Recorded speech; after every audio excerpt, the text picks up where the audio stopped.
Yo, what's up guys? Welcome back to the channel. In today's video, we're going to talk about how to withdraw savings from your Trim account. Do you need to access your savings in Trim? Withdrawing your money is fast, secure, and pretty straightforward. Let me show you. Start by opening the Trim app and logging into your account. Once you're there, head over to the Savings or Goals tab where your active savings goals are listed.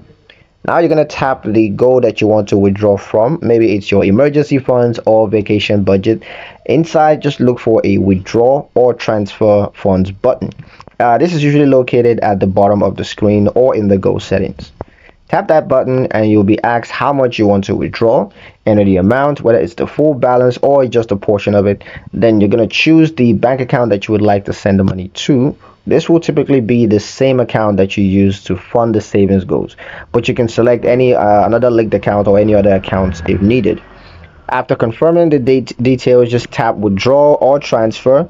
Trim will begin processing the transaction. Most withdrawals take 1 to 3 business days to hit your bank, depending, of course, on your institution. You'll receive a confirmation in-app and usually an email as well, so you know your money is on the way. And that's it. And next time, I'm going to show you how to link your credit card debt in Trim to keep an eye on what you owe and make smarter repayment plans. Be sure to like, subscribe, and stay in control of your finances. Thank you guys for watching, and I'll see you in the next one.